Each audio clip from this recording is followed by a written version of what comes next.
Happy birthday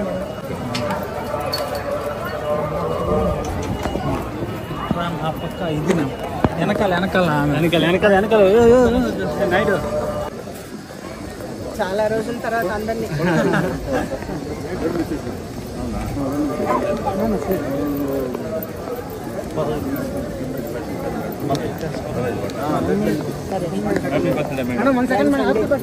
thank you బాబు. Photo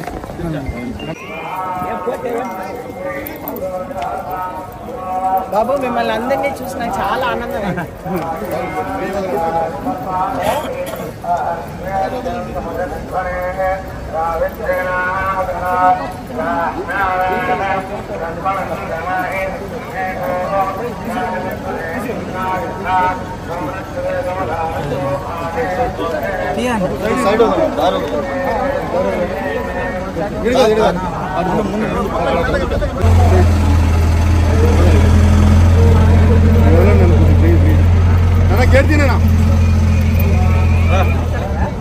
madam photo Samrat. Okay okay ఇక్కడ నుంచి అడిగినా అదే మేడం ఫోటో సార్ నీళ్ళు ఉన్నాయి కొంచెం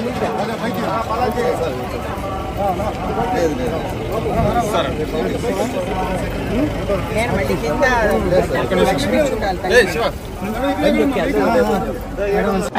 ఈరోజు జన్మదిన సందర్భంగా నేను స్వామివారిని దర్శించుకోవడానికి వచ్చాను. నేను ప్రతి బర్త్డేకి నా జన్మదిన సందర్భంగా నేను స్వామివారిని దర్శించుకోవడానికి వస్తూ ఉంటాను. ఆ స్వామి మన ఆంధ్ర ప్రజలకి అలాగే ఆంధ్ర ప్రజలకి రాజధాని ఇవ్వాలని, ఆంధ్ర ప్రజలు సుఖంగా ఉండాలని, ఆంధ్ర ప్రజలు రైతులందరూ కూడా సుఖశాంతులతోటి ఆనందంగా ఉండాలని నేను మనస్ఫూర్తిగా కోరుకుంటున్నాను.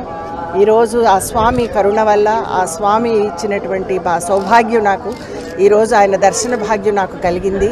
కాబట్టి ఇక్కడ ఉన్నటువంటి ప్రజలందరికీ కూడా నేను ఆయన ఆశీర్వాదం, నేను తెలుగు బిడ్డగా తెలుగువారి ఆశీర్వాదం కోసం నేను ఈరోజు ఇక్కడ ఉన్నాను. కాబట్టి మీ అందరికీ కూడా నేను ధన్యవాదాలు తెలియజేస్తాను. రాబోయే ఎన్నికల్లో మీ ప్రణాళికలు ఎలా ఉండబోతున్నాయి? పోటీ చేయబోతున్నారా? ప్రచారాలకి పరిమితం కాబోతున్నారు? అంటే నేను ప్రస్తుతానికి భారతీయ జనతా పార్టీలో ఉన్నాను, బీజేపీలో ఉన్నాను నేను.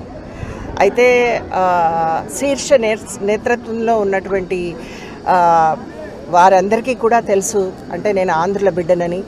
కాబట్టి నాకైతే ఇక్కడి నుంచి నాకు అవకాశం వస్తే తప్పకుండా నేను ప్రజలకు సేవ చేయాలి అనేది నా మనసు. అలాగే నా జీవితకాలం కూడా నేను పనిచేయాలనేది, ప్రజలకి అభివృద్ధిలోకి తీసుకురావాలనేది నా కోరిక. నాకు టికెట్ ఇక్కడ లేకపోతే కనుక ఆ పైన ఉన్నటువంటి శీర్ష నేతాగణ్ వాళ్ళు ఉన్నటువంటి ఆలోచన ఇంతకంటే మంచిదే కావచ్చు. కాబట్టి నేను నా యొక్క జయప్రదగా నేను నిర్ణయం తీసుకోలేను ఇటువంటిది. కాబట్టి వాళ్ళ మీదే వదిలేస్తున్నాను. మోదీ గారు కానీ అలాగే మనకు ఉన్నటువంటి నడ్డా గారు కానీ అలాగే హెచ్ఎం కానీ అందరూ కూడా నన్ను ఒక కుటుంబంగా చూస్తారు. కాబట్టి వాళ్ళు ఏం చేసినా కూడా నా మంచి కోసమే చేస్తారు. బీజేపీకి సంబంధించి రాష్ట్రంలో స్టార్ క్యాంపెయినింగ్ ఏమైనా చేసే అవకాశం? అది నేను నిర్ణయించలేను కదా, అక్కడి నుంచి లిస్ట్ వస్తుంది. మీ వైపు నుంచి ఆ ప్రయత్నం ఏమైనా జరుగుతుంది? అంటే పోటీ చేయాలన్నట్టు కోరికనే ఉన్న మీ అగ్రనాయకత్వం? నేను యూపీలో ఉన్నా, నేను ఆంధ్ర బిడ్డనే. నేను ఇక్కడ ఉన్నా కూడా ఆంధ్ర బిడ్డనే. కానీ ఇక్కడ ఉన్నటువంటి నేను కోరుకునేది ఏంటంటే, ఎవరైతే రాజధాని తేగలరో, ఎవరైతే ఈ యొక్క ప్రజల యొక్క మనకున్నటువంటి ఆ యువకులకి అలాగే మహిళలకి రక్షణ, వాళ్ళకి ఉద్యోగాలు, వాళ్ళకి జాబ్స్, అలాంటి ఇప్పుడు ఏదైతే వాళ్ళకి దిక్కుతోచని పరిస్థితుల్లో ఉన్నారో, మోదీ గారు వేవ్ నడుస్తుంది. కాబట్టి ఇస్ బార్ 400 పార్ ఆయన ఇచ్చినటువంటి ఈ యొక్క నారాని మనం అందరం తెలిసిందే. ఈసారి మోదీ గారు 3వసారి కూడా ప్రధానమంత్రి గారు కావాలనేది మన కోరిక.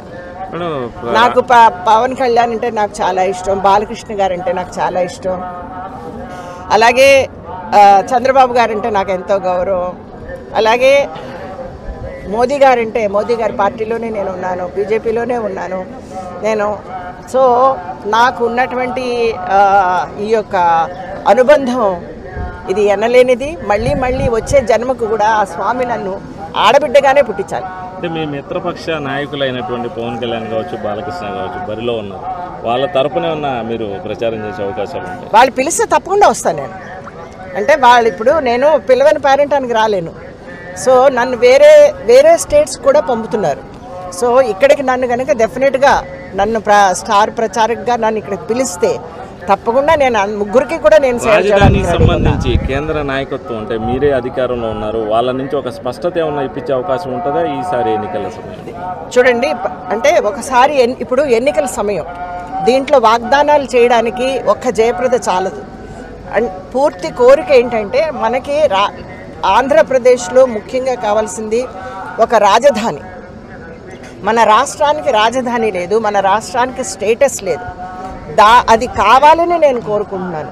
దానికోసం ప్రయత్నం చేద్దాం. ముందు మన ప్రజలు వాళ్ళు ధైర్యంగా మాకు ఇది కావాలి అని ముందుకొచ్చి ఏ ప్రభుత్వం అయితే మన ప్రాబ్లమ్స్ని సాల్వ్ చేయగలదో ఆ ప్రభుత్వాన్ని ఎన్నుకోమని మనస్ఫూర్తిగా కోరుకుంటున్నాను. ఇప్పుడు ఆపరేషన్ లేకుండానే మోకాళ్లకు ప్లాస్మా ట్రీట్మెంట్. మీ ఆర్థోపెడిక్ సమస్యలన్నిటికీ రోబోటిక్ టెక్నాలజీ ద్వారా తక్కువ ఖర్చుతో శాశ్వత పరిష్కారం. Free consultation. ప్రతి ట్రీట్మెంట్ పై 20% డిస్కౌంట్. ఈ ఆఫర్ కొద్ది రోజులు మాత్రమే. త్వరపడండి. V9 hospitals 9281465842.